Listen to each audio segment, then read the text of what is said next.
Last week, the NBA Board of Governors had their annual meeting, and NBA Commissioner Adam Silver had a press conference where he talked about the current state of the NBA and his future plans going forward in this upcoming season. And one of his comments, he mentioned, "You're broke." Spare change. Spare change, ma'am. Now, he necessarily didn't say it like that, but his comments did leave a lot of critics and fans wondering if he's out of touch of the NBA fan experience and if he understands the perception of the NBA and where it's at right now. In today's video, I'm gonna dissect Adam Silver's comments last week and determine if what he said was truly out of touch or if people are overstating the true meaning of what he was trying to say. But with nothing else to mention, let's get right into it. So, of course, I gotta give you some background context. With this new upcoming season, the NBA is entering a new media deal that features so many different media partners. For $77 billion, companies such as Amazon, Peacock, NBC, ABC, and ESPN are all partners under the NBA that can broadcast different NBA games, which is great. Obviously, we want to see the game get promoted in different ways. It's great to see. However, we all know that's 5 different subscriptions that fans would have to subscribe to just to watch NBA games. Looking at the subscription prices for all of these different companies, it would cost you, depending on where you live, $60 to $120 a month to watch every NBA game. Now, I don't know if you plan on doing that, but if you wanted to, that's how much you would be coming out of your pocket just to watch every single NBA game if you wanted to this year. When asked about the rising costs for fans to watch NBA games, Adam Silver had this response for this question. This is an ongoing issue for the league. There's a huge amount of our content that people can essentially consume for free. I mean, this is very much a highlights-based sport, so. I ain't gonna lie. Highlight sport though? Come on, bro. Come on, man. Highlight sport. When Adam Silver mentions the sport being a highlight sport, you take away from literally everything that makes the NBA great. And not just the NBA basketball. Because get it, this is the social media era. Anybody can go on Instagram, Twitter, TikTok, and see all the biggest highlights of any sport, the NBA included. But you take away from what makes the NBA great and fans being able to watch it. Just saying it's a highlight sport makes it feel as if like I don't need to watch games to really be engaged in the NBA. And it throws off fans because it's like, okay, well, this is an 82 game season. Why would I care to watch 82 games if I can just watch the highlights on NBA.com or on Instagram? As someone who grew up watching NBA.com in the middle school, looking for the top 5 daily plays, it's fun to definitely do that. It's fun to look at the highlights and the biggest plays in the NBA because we know the best stars, the Stephen Curry threes, the Anthony Edwards dunk. There are great moments, but don't take away from what makes the NBA great, especially in this era. Not to sound like an NBA nerd, but we all know like the way the game is played right now, a lot of things are asked from multitude of positions. Beforehand, you could get away with just being able to do one thing. Now we need you to be able to do 2 or 3 things at an elite level just to even compete and try to win a championship. And those things matter. So saying it's a highlight sport takes away from so much that the players do and throws off new fans from really trying to engage in the sport. And I hate to be this guy as well, it makes it feel as if like the NBA is only focused on the revenue over accessibility. As a guy that has moved to a new city for school and is away from home, it's harder to watch the Rockets when I want to watch the Rockets. I have to subscribe for multiple subscriptions if I want to see our home broadcast. And if I do want to subscribe for League Pass, for whatever, I need to fix this. Pause the music. I don't know why I'm in a different city, hundreds of miles away, and I still can't watch my team. I don't understand why. Please, NBA League Pass, fix that. Back to the video. Turn it back on. All right, we good. But yeah, it feels as if like the NBA is focused on revenue over accessibility. But NBA fans are gonna find ways to try to watch the sport because I truly believe fans still want to watch the sport.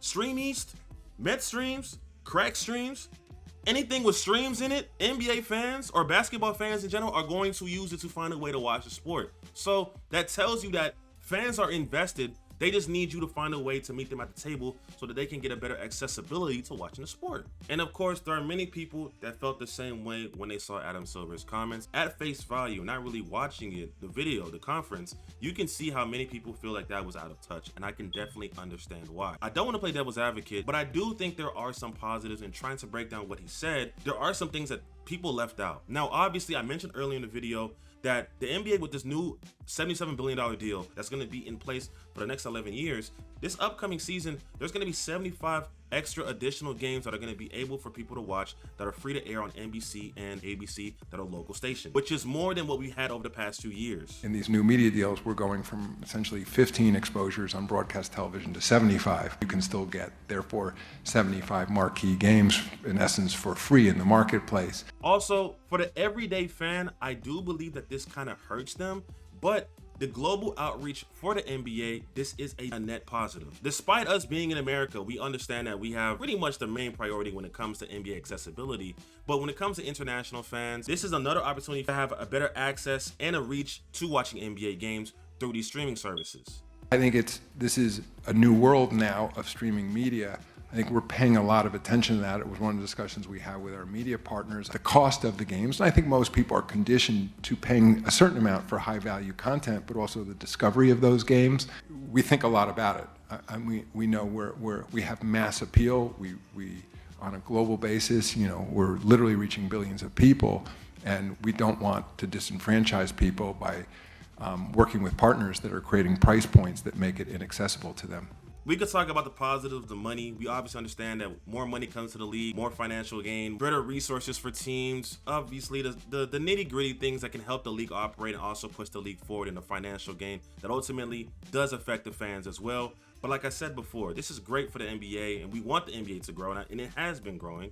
But they need to figure out a way to meet NBA fans in the middle of the table so they can be able to reap the benefits of the game that they love to watch. Ideally, I understand Silver's comments when he says it is a game of growth and there are a multitude of ways of watching the sport because, again, like I've mentioned, the social media era, 20 years ago, if you really wanted to be invested in your team and find these guys and talk about them, you'd have to go on Reddit or some website or some blog. Now you have so many different areas where you can talk about the game, watch the game. Just on Twitter, you can talk about the game while watching the game. There's just so much, there's a multitude of areas for the game to grow. I do like the fact that Adam Silver is acknowledging the growth of the NBA currently through the rise of social media and its factors and what you can do on there while watching the game with highlights and talking about the game. And it's good for growth. This is great for growth. But again, I don't think Adam Silver is a terrible commissioner. I think he's someone who tries to push the edge, and sometimes it works and sometimes it doesn't. We've seen it work in times with the NBA and sometimes it just hasn't. Like, for instance, I'll be real with you.